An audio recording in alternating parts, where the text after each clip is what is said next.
Welcome to Friends Talking Nerdy. This is Tim the Nerd, and seated next to me we have Professor Aubrey, kind of tired, kind of sick, just like me this week. But what we're going to do is talk about assholes. Yeah, so we're going to get out some of our angst at being ill and cold by deciding whether people are assholes or not. Yes, we're not talking about literal assholes. That would be a weird topic to talk about, like our top 5 favorite asshole. Literal assholes, you know. Yeah, that would be really weird. That would be really weird. Welcome to another episode, folks. Anyway, what we've done here is dived into Reddit, and we've each come with stories that we want to talk about here, because these types of stories are fascinating because it's not always clear who's the asshole. Yeah, sometimes, as I did my research here to choose my stories that I wanted to talk about, I found that most of them are, you're not the asshole. And it's almost like the assholes, one of the reasons they're an asshole is that they don't know that they could potentially be an asshole. Right, you know what I'm saying? Like, they don't even conceive that they themselves could be an asshole. Totally. So they're not on the internet asking people. Yeah, totally oblivious about it. Yeah. You know, and to be fair, I've been on that boat many, many times myself, so I'm not throwing stones. You know, we got to be a little humble here, folks, right? Oh, absolutely. All right, so how about I dive into the first story here?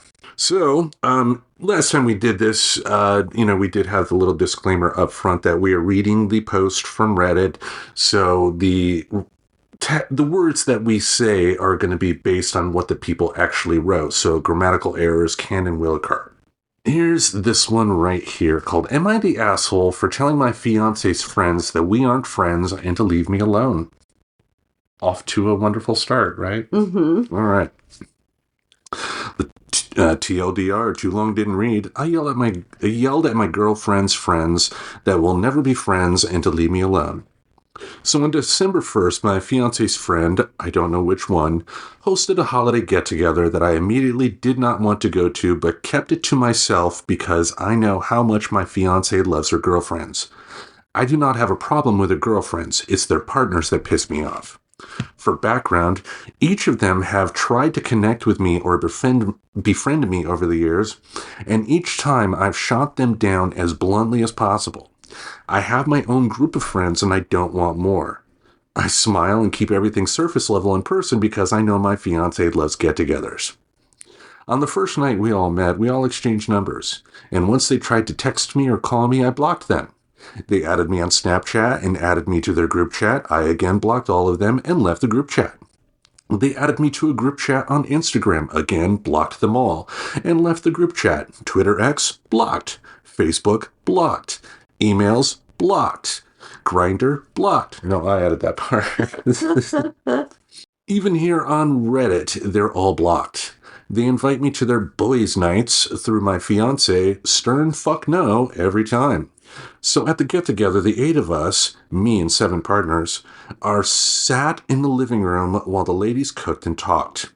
They were in their own conversation about the election and football and whatever, and I was just smiling and nodding.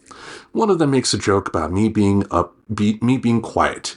I try and laugh it off, but he kept pressing it, so I left and hid in the bathroom until the food was ready. During the dinner, the partners kept digging into me as usual, trying to get me to open up, asking me about my work and hobbies and my proposal story and wedding plans. I gave the same surface-level answers as always, but for some reason they weren't having it. And then everyone except my fiancé started yelling at me for some reason, saying that I'm such a prick, and what's wrong with me, and that I act like I'm better than them. So I obviously yelled back at them. The Spark Notes version is, "I don't know them and don't want to get to know them. Leave me the F alone. I don't know any of your names. I don't care to know your names. Friends-in-law isn't a thing, and that just because our partners are friends doesn't make us friends." Using my forearm to make a line. This is the line. Stop trying to cross the line. Stop approaching the line. Back the F away from the line. Everyone stay arm's length away from me. Then I threw the car keys on the table and took a lift home. When my fiance came home the following morning, she looked like she had been crying. I've never seen my fiance so angry or disappointed and sad. I tried apologizing to her, but she called her dad to help her get her stuff from our place, and I have no clue where she's staying. My calls go to voicemail. My texts are undelivered. Am I the asshole? Yes. I would say it sounds like everybody in this instance has a case of being the asshole, but it all depends. I mean, we're only hearing this guy's side of the story here. He's trying to make it sound like he was very vocal in terms of, I don't want this relationship, and these people kept pressing. But what may be very vocal and blunt to him may be maybe another time to somebody else. You know what I mean? Yeah, I think you're exactly right. Like his approach was totally passive aggressive because he's blocking them, right? He's not saying to them ever like, I'm so busy, I'm sorry we won't be able to connect, or whatever you might say. So he just blocks them on everything. Also, too, like this is actually a topic we've talked about on the show before, in a more general sense, of course. But this kind of falls into the whole idea of, when you are in a relationship, it is important to tell someone that you were in a relationship with when you are uncomfortable with something. And it sounds like he did not do that with his fiance. And like, if he did, and he was very explicit about, his lack of desire to hang out with the boyfriends of her friends, and she still forced him, that would be one thing. But we can only go by what this guy said, and he's looking. Sounds like he's looking for a pat on the back more than anything. But like, there's a lot more to this story than meets the eye. You think? I think so. Like, it also too, though, like if he had gone through the whole ordeal of blocking people on like social media or leaving a group chat or something like that, people should take a hint. But again, like, if he had been upfront with his fiance that he wasn't comfortable in those situations and that he would prefer not to be in those situations, then then maybe things could have gone a little different. Now, when you are in a relationship, yeah, sometimes you do have to go to get-togethers and all that stuff. There's nothing wrong with that. But, there's also going to be times in a relationship where you're going to meet someone that your significant other really enjoys that you detest. It happens. Mm-hmm. And you should be able to have the honesty to be able to say, I don't feel the same way about that person that you do. I don't want them in my life. In a respectful way, of course, but it sounds like there's just no real communication going on here. Yeah, certainly. It seems like he is just going along with her, quietly stewing in his own annoyance that he has to go along with her to these things, instead of telling her, I don't enjoy these things. Do I really need to come to them? And she'd probably say, yes, you do, because all their boyfriends come to this. And, that's probably why he doesn't say anything about it. But that sounds like that's the conversation that needs to happen, because if she is looking for a partner that wants to be able to be in that type of group setting, then that's something that they should find out before they get married, Absolutely. Yeah. Any other thoughts on this one? Nope. All right. How about you dive into your first asshole story? Okay. This is a great one. Am I the asshole for refusing to wear a bra when my roomie's best friend stays over? I don't wear a bra at home. I go to college, then library, then work, then gym. I'm out at 7 a.m. and back at 10 p.m. Usually take a quick shower when I get home, then make a snack and just relax for an hour before bed. On weekends, I barely leave the apartment besides the occasional outing with my friends or colleagues. My roommate and I are very close, but now she has been biting my head off about me not wearing a bra at home. I was confused. Then she explained that it was about her boyfriend. I laughed in her face and told her to put a bra on his eyes instead. She got very upset, but I told her that I wasn't interested in her boyfriend, not in the slightest. She got offended and said that he wasn't interested in me either. So I said, then why are we arguing?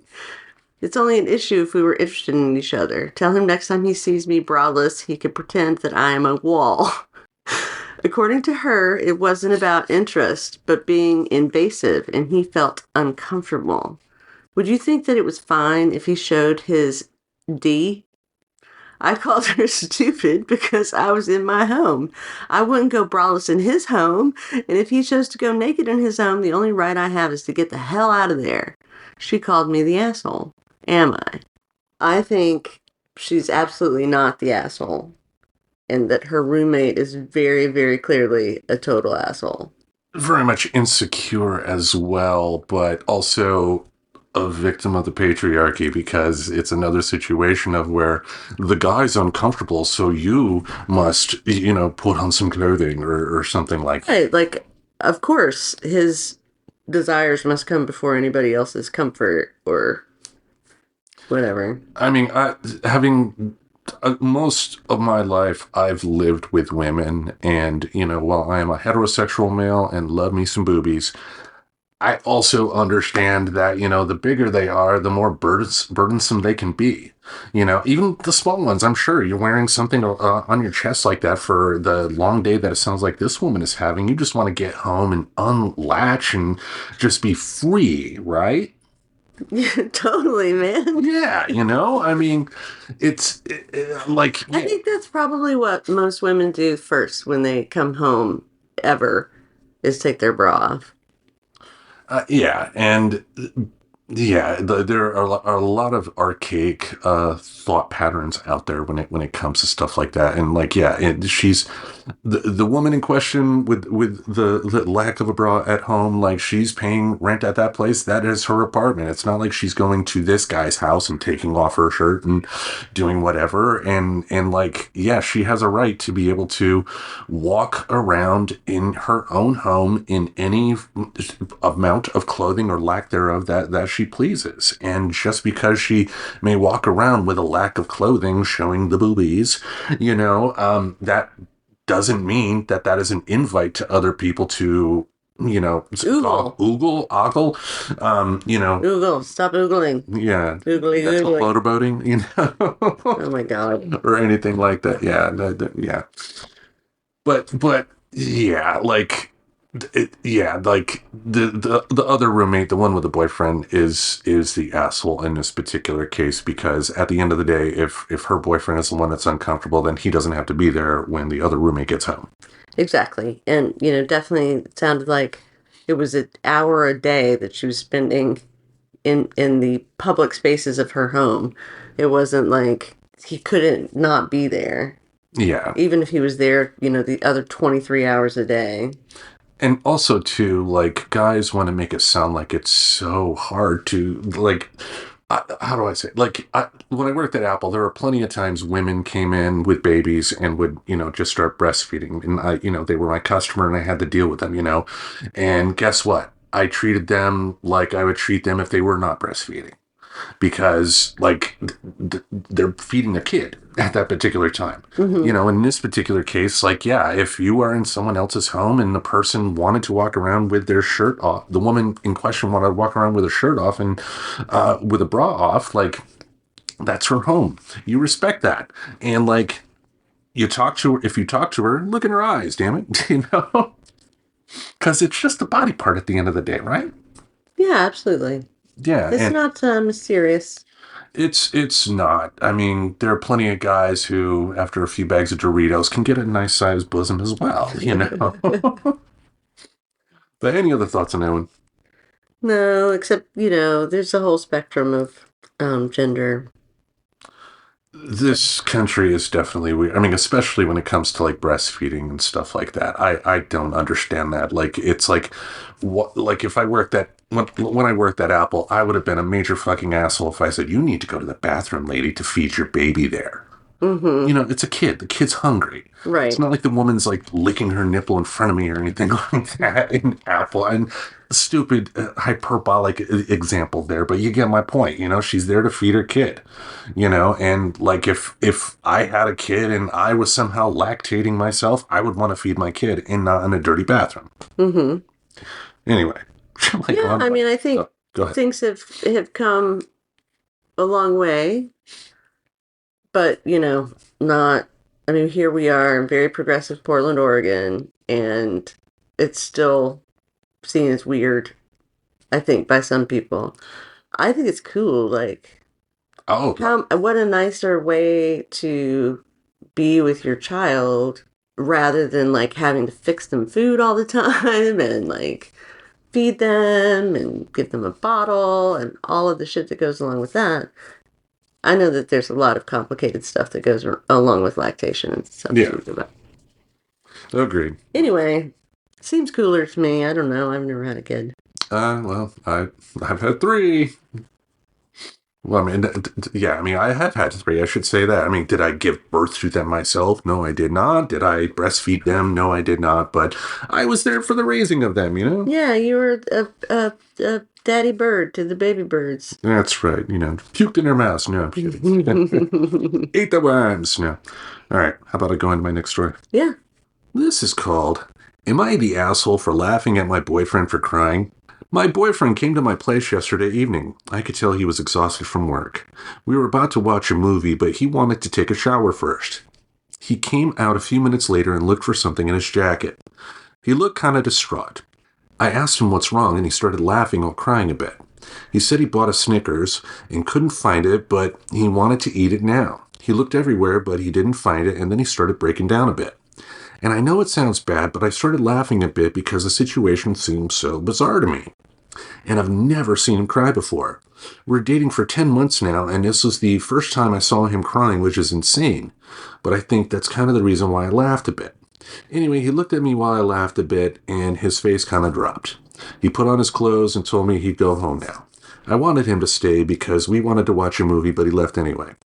I tried texting him the whole night, but he didn't text back. I tried calling him, but he doesn't pick up. And I know that he has been online an hour ago. I feel like he's mad at me, or maybe he needs some time for himself, but I feel kind of bad for laughing. Is she the asshole here? Yes, but I will say provisionally too, because there have been plenty of times to where I found myself just seeing a situation occur like this. Like she said, this is the first time she saw him cry, and sometimes some people will react with a laugh. It's not that they're looking to go ha ha ha ha ha type of deal. It's just a laugh. Now, Like a nervous laugh. a nervous laugh, yeah. And also too, yeah, I mean, I can kind of see her point too, in terms of crying a little bit over Snickers, right? Mm-hmm. But we don't know the day this guy had. Mm-hmm. I mean, he could have had a really rough day and he just wanted a Snickers at the end of the day and it just wasn't there. And, there have been plenty of times where, not with a Snickers, but other things, like I just wanted something and it wasn't there. It's just like, no. And, this, like, is she the asshole? Yes, but like I can kind of understand the initial reaction. Hopefully it didn't lead to a breakup or anything like that. And hopefully they could talk it out. And hopefully she is the type of person. And from the sounds of it, it's like she didn't necessarily say say something along the lines of real men don't cry. It's that she'd never seen it before. Mm-hmm. So like hopefully she was able to apologize to him and everything like that. So was she the asshole? Yes. Am I willing to give her the benefit of the doubt to say that the laugh was not necessarily malicious?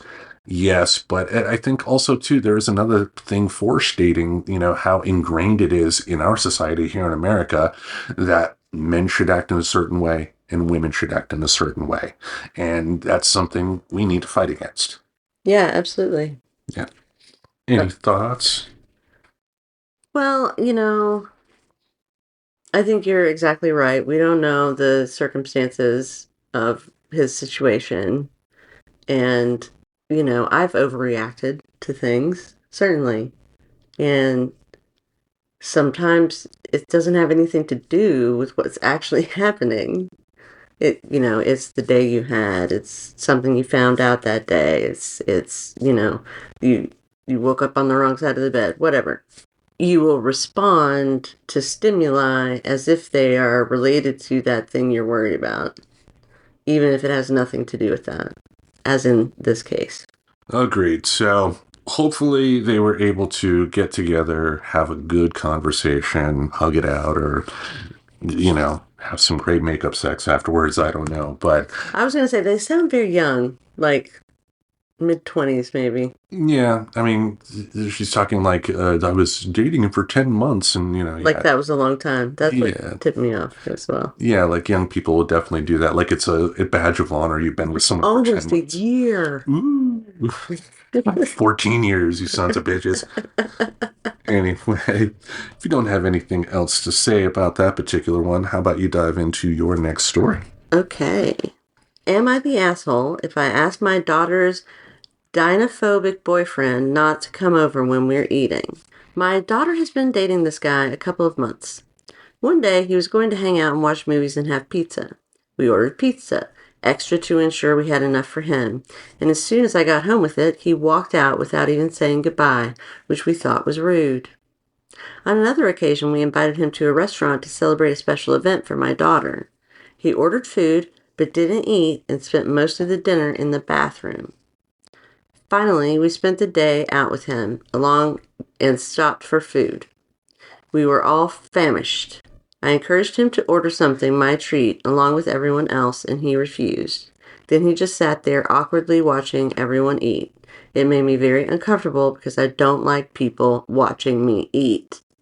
I told my daughter that I think he's been pretty rude, but she likes him, so she thinks his behavior is no big deal. A little while later, my daughter informs us that he has an issue eating in front of people. So I say, well, that's fine, but then he doesn't need to hang around at meal times because it makes me uncomfortable eating in front of someone that isn't eating with us. Now my daughter is mad that I'm discriminating against his disability, and I wouldn't treat someone else like that if they had a disability. Am I the asshole for not wanting him around at meal times? I would say no, not really. I mean, he's said in his post there that his daughter had only been dating the guy for a couple of months anyway. It's not like we're talking about a guy in his 60s and his 40-year-old daughter is bringing her husband along that she's been married to for 20 years. Right. Like this is a guy that, after 3 months could be gone out of this woman's life.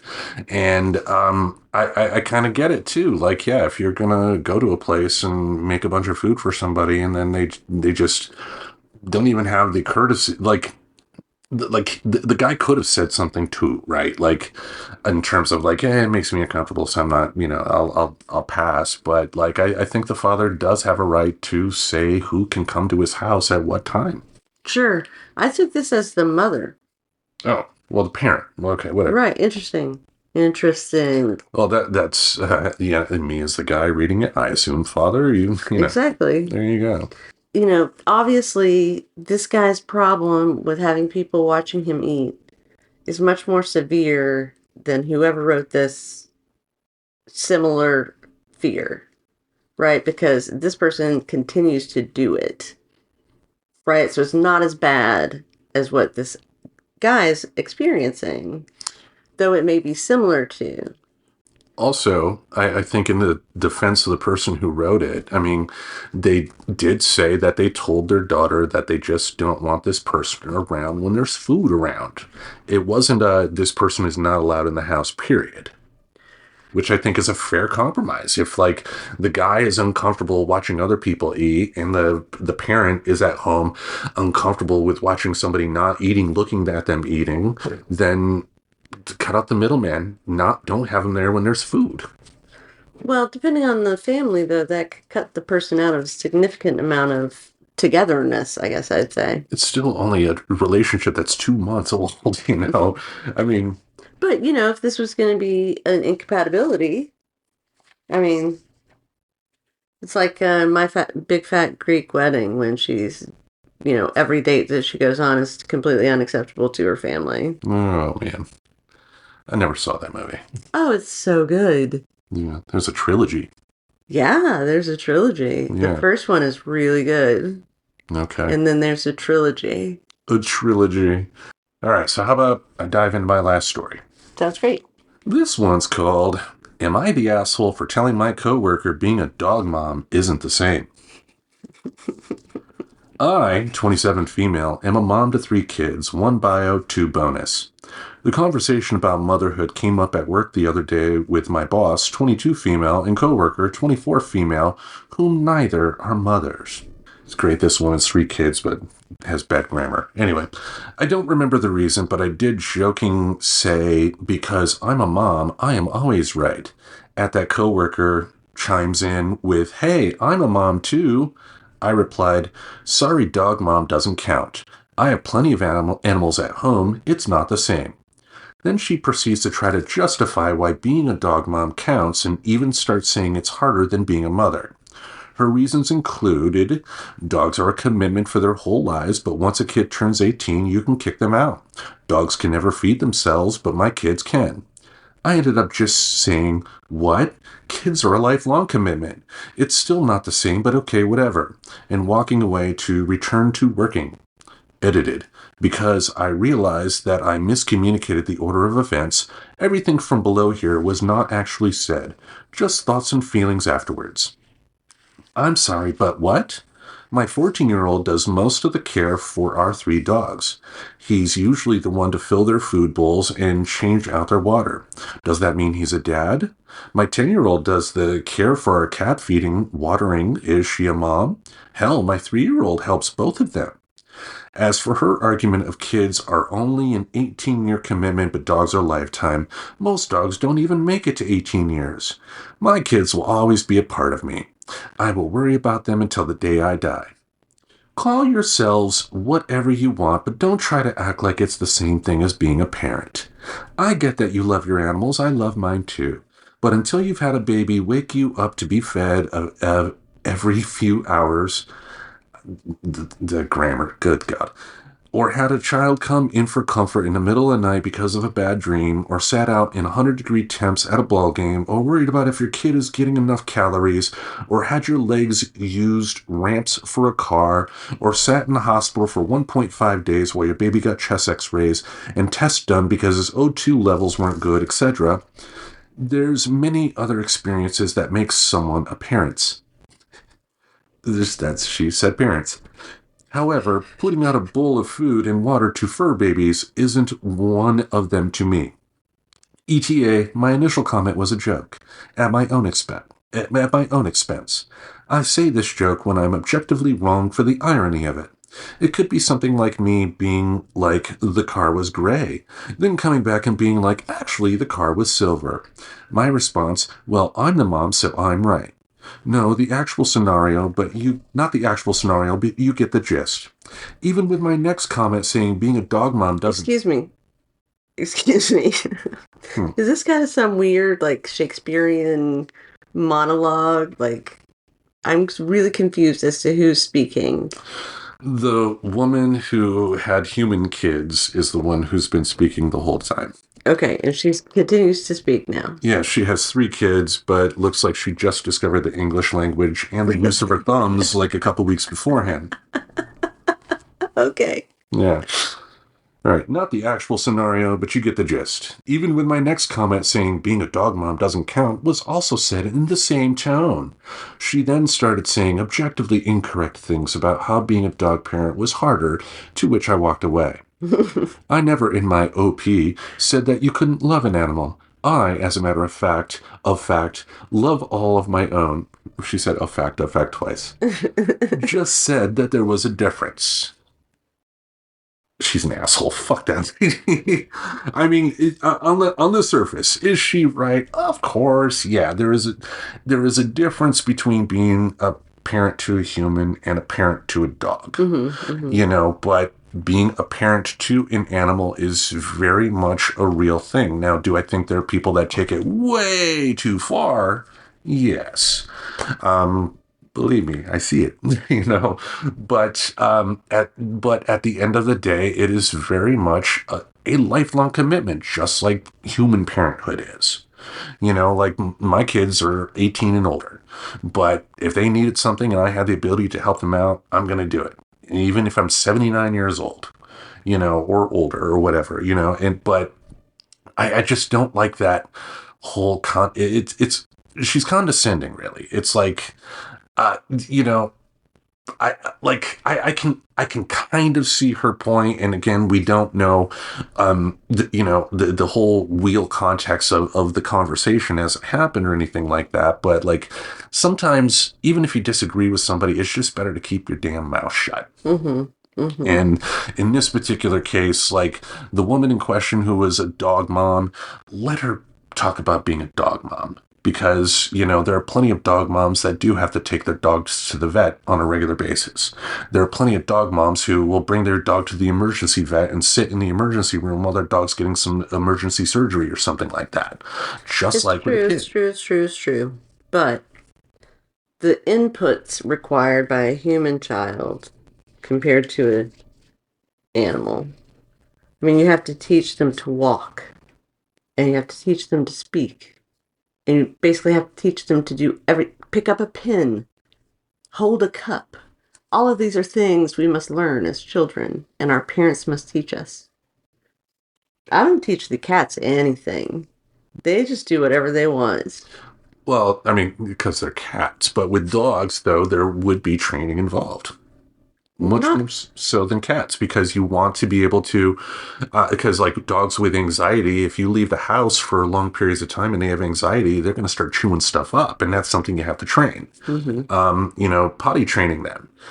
It's putting newspapers on the ground and keeping them in a particular spot, but that's still a training method that you do. Again, I'm not comparing it to raising a human child.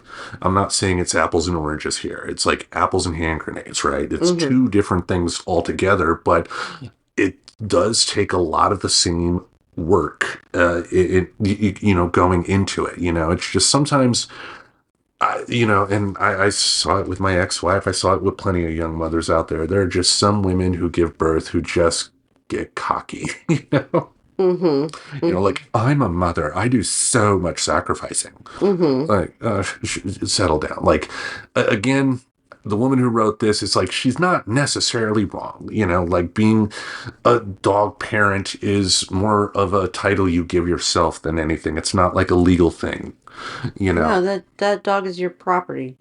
Exactly. Whereas kids are, they are your child, Yeah. but They're a completely separate, autonomous unit. indeed. Indeed. Basically, I just think this woman is the asshole just because you don't have to say everything that comes into your head. And it sounds like that's what happened in this particular case. Well, I'm going to oppose you, and I'm going to say that she's not the asshole because she makes a good point. She does kind of ramble on there, but she said that she didn't actually say all of those things. They were just things that were going on in her mind. So I think she's totally justified to think that those people are assholes for downplaying the sacrifices she's made or the things she has to do for her children, as compared to what they have to do for their animals. Like, even just economically, it's just a completely different scale. I agree. So, Like a vet bill is going to be far cheaper than a hospital bill. hospital bill. Yeah. The grocery bill is way more expensive than cat food, especially if you got 3 growing boys. Yep. Yep. And, if you listen back to our episode about food, and you hear the type of stuff I have to eat, like, yeah, my mother had to have a lot of food in the house, industrial sized Tupperware bowl and everything. But those were some interesting stories here, folks. I think these are always fun to kind of go through because a lot of times these do kind of touch back on topics we've talked about on the show before. Mm-hmm. And it's always good to bring up these stories and read these stories to kind of self-reflect and say, could you see yourself doing this? Like the first story with the guy and the girlfriend and the friends, like, have I been in his spot? Yeah. not a good thing. You have to be able to communicate that, and you have to be able to accept the fact that if you communicate that and the other person is not happy with that decision, then a relationship may end, but you have to have the courage to have that conversation. Yeah, because otherwise you're just going to be miserable. Exactly. Like this guy blocking everybody. Like, why don't they get the hint, man? I blocked them. That's like super important. They're going to totally notice it. I did that. Yeah. Anyway, any other thoughts? No, I don't think so. All right. How about we take a moment to let one of our podcast friends talk about their show? Sounds great. All right. We'll be right back. In a world where podcasts have become bland and stale, one podcast dares to stand above. Barrel Aged Flicks Podcast. We're reviewing drinks, breaking down movies, busting each other's balls. And we're big in Hong Kong. Barrel Aged Flicks Season 4. It's in the bottle. Yeah. Available on Spotify, Apple Music, Audible, iHeartRadio, TikTok, YouTube, Patreon, and OnlyFans. All right. Welcome back, everybody. Before we wrap things up, got a couple of things we wanted to talk about here. I wanted to talk a little wrestling before we talk about our last topic today. As we record this, we are a couple of weeks past the debut of Monday Night Raw on Netflix. Mm-hmm. And it was one hell of a show. I'm excited about what this means for the future of professional wrestling, because this is the first time a single professional wrestling television show has been live around the world. You know, it's not like Raw isn't available, or it's not like Raw wasn't available around the world before, but it was like different licensing and different times it would show up and it was be taped. But now it's going to be live around the world. Wow. So a lot more eyes on the product here. But there was one interesting thing that happened. Everybody was loving the show and loving the show and loving the show until one Mr. Hulk Hogan came out in Los Angeles with poor Jimmy Hart coming behind him, waving the American flag, and Hulk Hogan got booed out of the place. Nice. Like, it got so bad that people were like, fuck you, Hogan, and chanting that. And what was the impetus for this? A couple of things. There are some people that are simply dismissing this crowd's reaction as Hulk Hogan, as someone who, during the Republican National Convention and that, that Madison Square Garden rally for Trump, came out and did the whole shirt ripping thing or whatever. Hulk Hogan goes to a quote unquote liberal city and they're going to boo him just because he likes Trump. That's what Hogan thinks. Mm-hmm. And I will say there may be some truth to that. Mm-hmm. But a few segments before Hulk Hogan came out, you had the Women's World Championship match between Liv Morgan and Rhea Ripley, which Rhea Ripley won and regained her championship. Da-da-da. And after she went back to the entranceway to head backstage, guess who comes out? The Undertaker. And The Undertaker, if you follow him on social media or listen to his podcast, you know he is a hardcore conservative. And he also had Donald Trump on his podcast.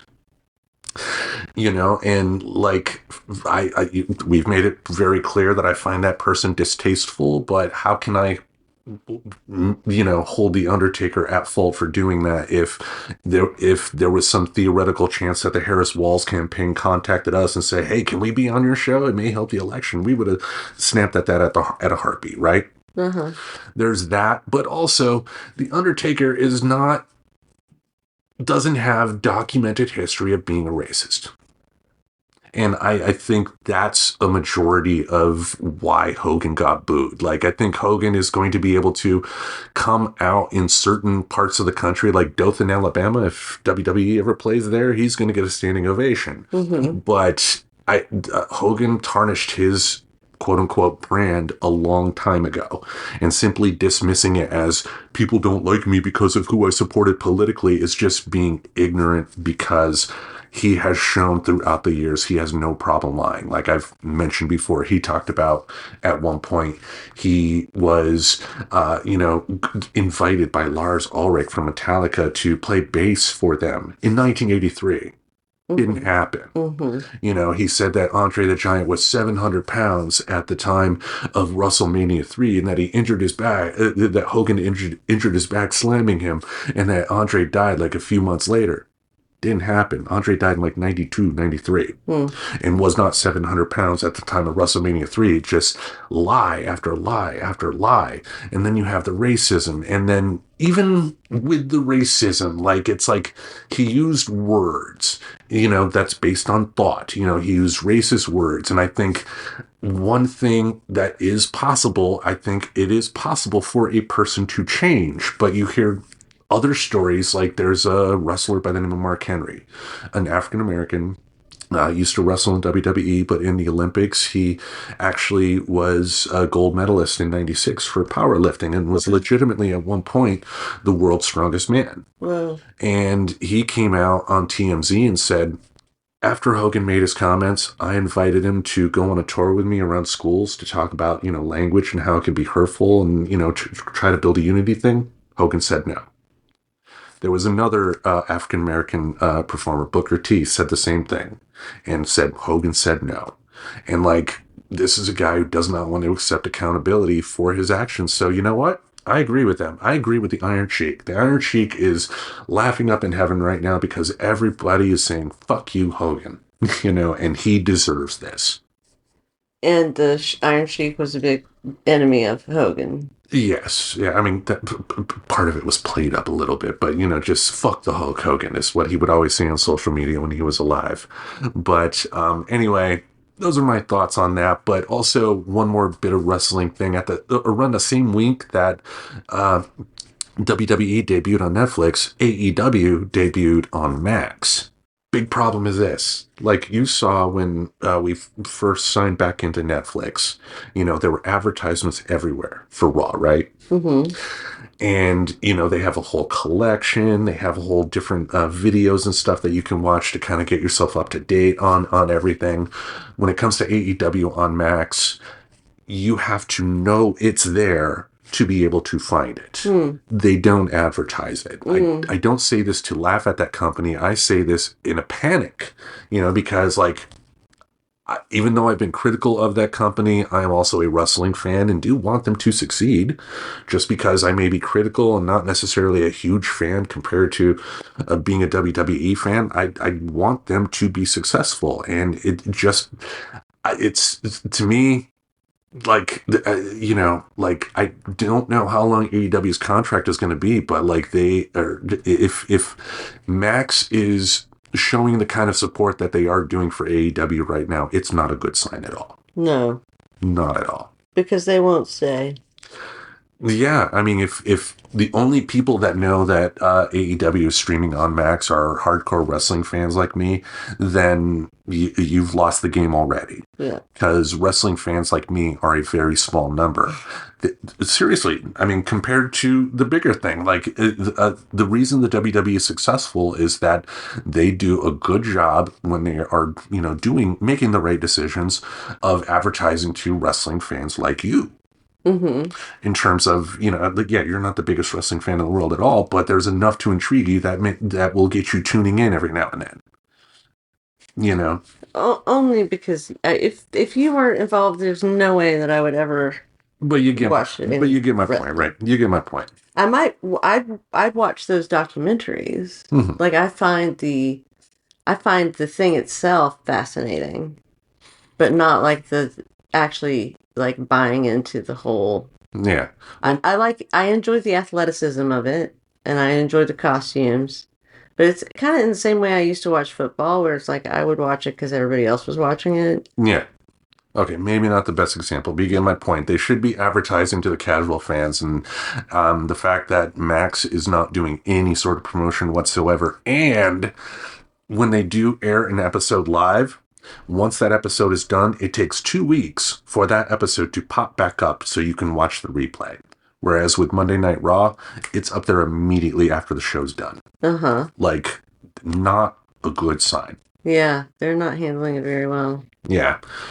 But We'll move on to a different topic here. One benefit of getting back onto Netflix was we have had a chance to watch a couple of documentaries that were available only on Netflix, and one of them was called The Greatest Night in Pop. That's right. And that is about how the whole We Are the World song and album came together in 1985.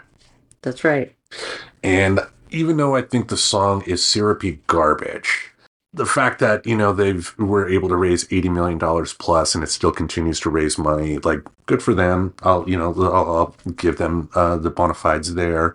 And also the fact that they were able to get such an eclectic group of people together was definitely cool to see. But it was, even if you don't like the song, I would definitely encourage you to check out the documentary because they do a much deeper dive than I thought they would. Yeah, I mean, if you enjoy pop music from that era, it's a who's who of who was popular then, and some really amazing. Like I had no idea that Bob Dylan was such a central figure in the song and how his participation made other people want to participate. Which had to feel good for him, but it was also very cool to see. Like, I think ever since, we watched the movie A Complete Unknown, I've seen a lot more, interviews with Dylan. And, in some ways, I can kind of relate to him in the fact that he doesn't appear to be the most social person in the world. Being up there and singing, because he had his, was able to sing one line in that song like a lot of people did, but he just looked extremely nervous. He did. He looked like he was having a decent enough time in the ensemble, but when he was working on his own line, he seemed very uncomfortable and needed guidance from them, which was appropriate, right? They were producing it. But, to go to the producers and say, I don't quite know what I'm going to do here. Do you have any suggestions? And I think it turned out really well. I think it's a very Bob Dylan moment. Yeah, and kudos to Stevie Wonder for helping out Mr. Dylan in that particular spot, because Stevie Wonder, it's well known that he's like a musical savant, and he was able to coach Dylan in terms of how to give the performance, but give the vocal performance in the way that Dylan would do it. Because he was obviously so familiar with Bob Dylan's music. Now, speaking of Stevie Wonder, I didn't realize Stevie Wonder annoyed the hell out of Waylon Jennings. Oh, whoa, yeah. That was an interesting. Waylon Jennings was there, which was pretty funny because he would have been the only outlaw country. Willie Nelson was there. Oh, really? Yeah, of course Willie Nelson was there. So it was Willie and Waylon. And Waylon got annoyed at Stevie Wonder and just walked the fuck out. Didn't say anything to anybody, just walked the fuck out. Basically, he was like grumbling. But the situation was this: they were at a point we'll roll back a little bit. They were able to do this because Lionel Richie was hosting the American Music Awards on that particular night, and the people who agreed to participate were all going to be at the American Music Awards. And you got to imagine the American Music Awards would start at 8 or 9 o'clock Eastern time, ended about 11, and then but they were on the West Coast, of course, so a little bit earlier than that. But they knew that they were going to have a long night of recording ahead of them. And, recording a song is not just a matter of turning on a mic and then playing the song and then you're done. They had to worry about stuff like background vocals as well. And what happened, Stevie Wonder at one point thought, let's take this phrase in Swahili, We Are the World in Swahili, and sing that. And then Wayne was like, fuck no, I'm not singing no Swahili stuff, and walked off. Well, and then the other problem with it was that Swahili is not spoken in Ethiopia. Yeah. Which is where the crisis was happening at that time. Yeah, it's funny how Stevie Wonder, it just comes off as this complete jokester throughout. Yeah, but it's also of its time. It's coming out of the 70s, out of the civil rights era, where there was a sort of renaissance of African appreciation of African art and music. Yeah. So I can understand why Stevie Wonder might think that. How do we bring in the people who this actually is impacting? Right. But Swahili was not the way to do that. Agreed there. I did get the impression that, like, I think it was Lionel Richie that was talking about Waylon Jennings going home, and I did kind of get the impression that Lionel Richie was not happy with that. And on the one hand, I can kind of understand that you have somebody that just walks off, you know, that you were trying to depend upon. Yeah, that would make me a little annoyed too. But it's like, if I had been up for a long time and all of a sudden I felt someone was kind of goofing off, I could see myself kind of reacting the same way as Waylon did. Yeah, I mean, Waylon probably had to have a pretty consistent regimen of alcohol. Or cocaine. And cocaine. A hell of a drug. So, you know, it was definitely cramping his style, I'm sure, just to be there. Yeah.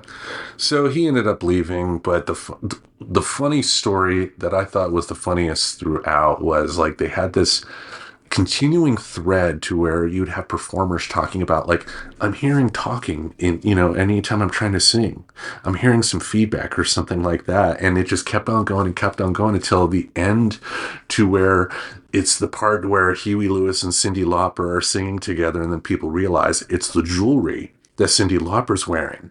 And her reaction was so great because, I think we've all been there when you realize you're the one kind of making a mistake there, and then you do this whole public thing for a laugh to kind of diffuse the situation. And I think she kind of did, because it was like, oh no, I'm so sorry, and then she took it off, but it was like getting caught in things, and you know, another reason I love her. I didn't like the woman that was talking about. The woman behind the scenes was talking about, you know, I wanted Madonna, but this guy wanted Cyndi. Like Cyndi was like the lesser than, like, fuck you, ladies, you know?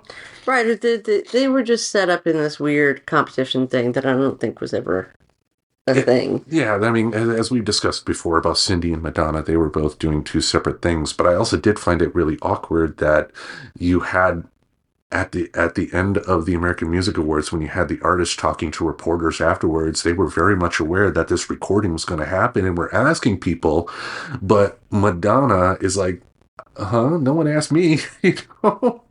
Oh, wow. Like, she didn't say no one asked me, but she had that look on her face. Like, I kind of felt bad for her there. Oh, yeah? Yeah. She's all right. Yeah, I think, you know, as history's shown, she did pretty good for herself afterwards. Yeah, anyway. she's doing fine. I'm not worried about her. Yeah, but anyway, don't listen to the song. The song is garbage, but the song is great. It features the voices of that generation. I do wish, though, that they had utilized some metal singers, because Ronnie James Dio was aware that the We Are the World was going to happen. Oh, they should have had Dio, for sure. But they were rejected. But so Dio ended up doing his own metal thing. They called it Hearing Aid. And a bunch of metal singers like Rob Halford, I believe Ozzy may have been there, the guys from Motley Crue, all sang a benefit song for the children of Africa themselves. Oh, cool. Yeah, that was detailed in the Ronnie James Dio documentary. Oh, cool. Yeah, but overall, even though I'm not a fan of the song myself, great documentary. I think it is easy to criticize celebrities when they do stuff like this because they think, oh, I'm changing the world. And like, did Diana Ross going through a night singing literally change the world? No. But the $80 million plus that resulted from that definitely helped change things. Mm-hmm. You know, and this was a different amount of money back then. This is a much larger amount of money than it is now. Yeah. Like 80 million sounds like so little. Yeah. Like in the White House, are like pocket change, you know? Mm-hmm.